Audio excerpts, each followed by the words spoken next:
Hello, welcome to Focus. I'm your host, Mark Warnock, and today we're here with Maureen McGuire, the Vice President of Communications for Community Health Resources located in Enfield.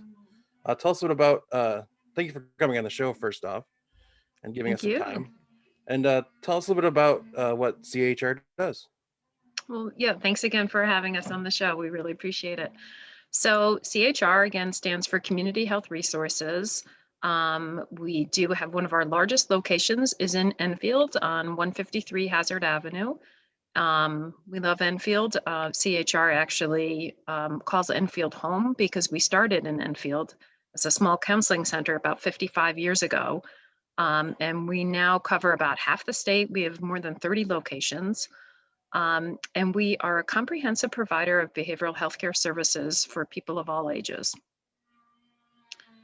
So that means that we provide just a wide range of services for children, families, and adults whose lives have been touched by mental illness, by addictions, by trauma, by homelessness. So we have clinical programs to provide therapy for people of all ages, and which is really the core of what we do. We do just a wide range of services to help people who are struggling with substance use, including opioid addictions. And then surrounding those core programs, we have a lot of support services to help people. So that can look like housing assistance, helping people find safe and reliable housing, safe and affordable housing, because that really supports you in your health and your recovery. That could mean parenting support. So parents learn how to work successfully with their kids.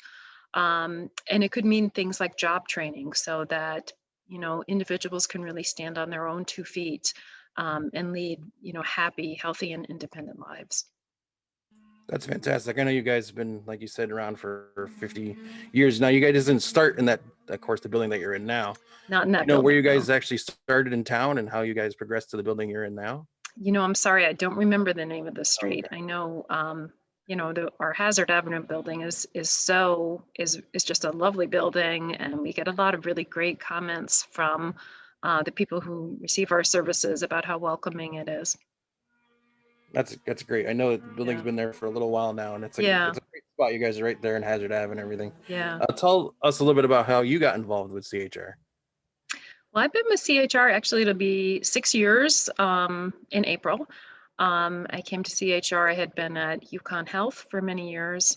I was looking for something a little different. And honestly, when I first heard about the job at CHR, I thought, oh, well, I've always been in healthcare. And it's really been an education for me to realize behavioral health is healthcare. Um, and I was drawn to the agency because of its mission of really helping people to achieve and maintain recovery. And I just believe in the agency so much. And I'm fortunate that I'm able to see the data and the results that people really do recover.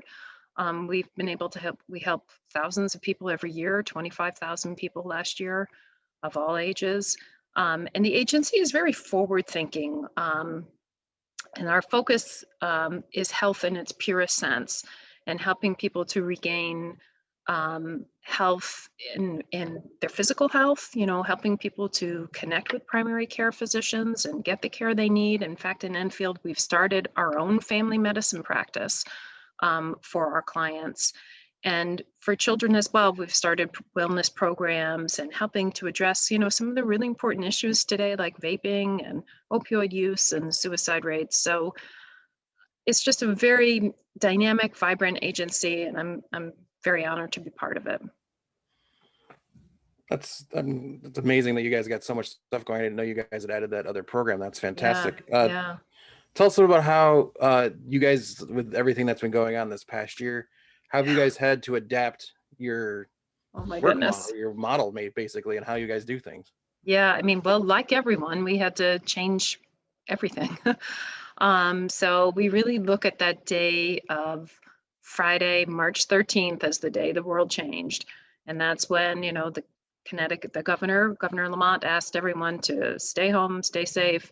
And we had to quickly shift many of our clinical services to telehealth. which we did within a 2-week period of time. So we shift services to telehealth. We, at the same time, opened some urgent care hours. So for people who just didn't feel comfortable doing telehealth, or maybe didn't have the equipment, the Wi-Fi, the phone, the smartphone, that type of thing. We wanted to give people the ability to be seen in person if they needed to be. And we also maintained many of our essential services. We have crisis teams, 24/7 crisis teams for children and for adults, and their work changed, their work never changed, was never interrupted. And we also run residential programs, which are 24/7 programs. That work never changed. They were there day in and day out throughout the pandemic. And then throughout the year, we slowly have been adding more face-to-face care. So people can, like right now, we're at 3 days a week. We'll soon be expanding that. So people can come in and be seen and have appointments in person. And obviously, we've launched just a whole series of safety measures, and cleaning protocols, and screening. So when people come in, they have their temperature taken, they're asked questions about their any potential exposures and that type of thing. So I guess just the short answer is everything changed, but we're really proud that we were able to maintain all of our services throughout the pandemic. Now, during the pandemic, have you guys, I know you mentioned earlier, there's different things you guys added on to your programs. Have you guys seen an uptick in clients since the pandemic began, or has it kind of leveled off? Or It's interesting. I think we're just beginning to see the surge. I think for a while, it was a little confusing to people about what to do and should I come in. And for some people at first weren't accustomed to using telehealth. So for a while, the numbers, it was about the same, and then it started increasing, and now we're really seeing a pretty dramatic increase. wow, so that's you guys have gotten a whole bunch of stuff going on now. So Yeah.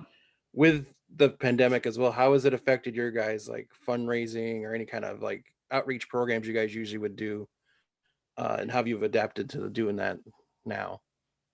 Well, again, we've had to make a lot of changes and do some events virtually. We do have an annual golf and tennis outing, which we have in September, and we were able to do that outside, but we just had to limit the number of people who could participate. But I have to say, at the outset, I thought to myself, or at the beginning of this crisis, I thought, oh, how are we ever going to be able to raise money? And the community, including so many people from Enfield, are just so incredibly generous, that we've had a tremendous outpouring of support, just through appeals related to COVID-19, people really wanting to help families and individuals. We do an adoptive family program, and we were able to serve more children and families than ever before during the pandemic. So while we had to make a lot of changes, I'm just so proud to say we've been able to maintain and really grow a lot of our fundraising. In fact, we have a virtual event coming up in April.